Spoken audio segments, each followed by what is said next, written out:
So I've been collecting synthesizers for a while, and mostly during like all the lockdown stuff, I couldn't play with my band anymore. And so one of my best friends taught me about MIDI and about sequencers, and I really went down the rabbit hole and got obsessed. So I sequenced everything in my setup with MIDI. All of these synth makers in the 80s, like Sequential, Roland, Oberheim, Yamaha, they were all like building instruments and these synthesizers, but they couldn't play together. They weren't able to like communicate with one another. So Dave Smith from Sequential Circuits, he's like, we got to get everyone together. We got to make this work.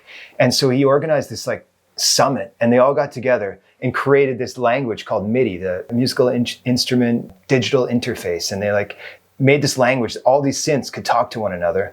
And there was like a basic code. So it's a really simple cable, and you could connect all these machines together. So this is actually the very first drum machine to ever have MIDI incorporated into it in 1983, Sequential Circuits. It's an original, it's cool as hell, sounds like really, sounds amazing.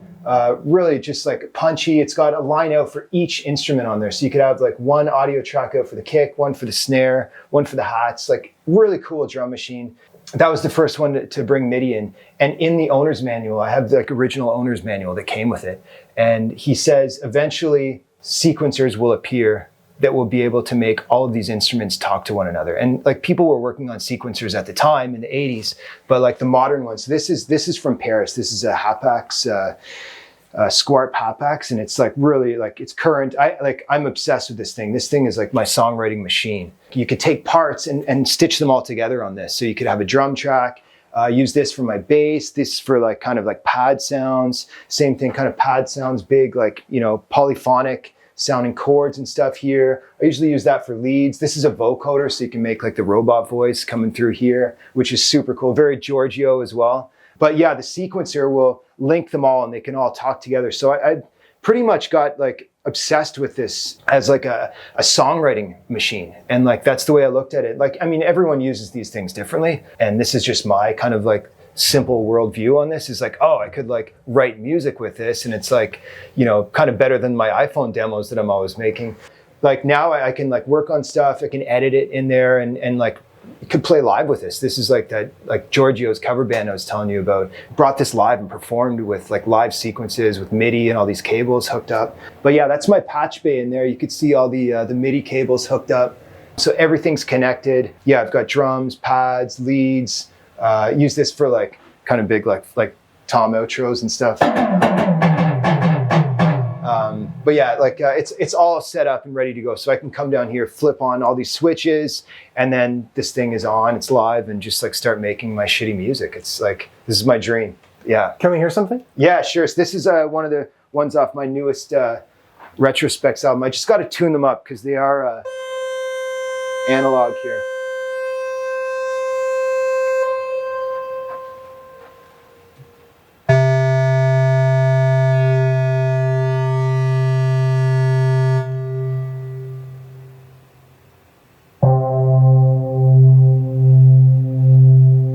All right, here we go.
Yeah, so with the board too, I can put it on an SD card, send it right to the computer, and then it's all multi-tracked, like ready to mix too, which is insane, right? Like it's really impressive.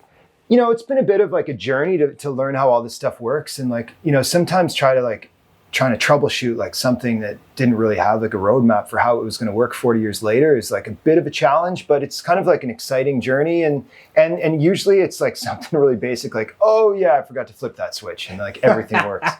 But yeah, a little bit of like programming, and it's not really like, I don't come from this stuff. I come from like, you know, shitty guitar music and drums and stuff. So this is like quite like out of my wheelhouse, but now I'm starting to feel like really comfortable with like, you know, other gear. You know, I could bring in something different. Like I've got a lot of like, you know, different pieces of gear that aren't part of this. Yeah, it's been a really good way to write and to be creative and like make stuff, and it's got like that unique like drum machine sound to it too, which is super cool and fun. Fun to take to a live band too, like to like write with this and then like bring it into a band and perform it live. So yeah, this is like this is where I make music these days.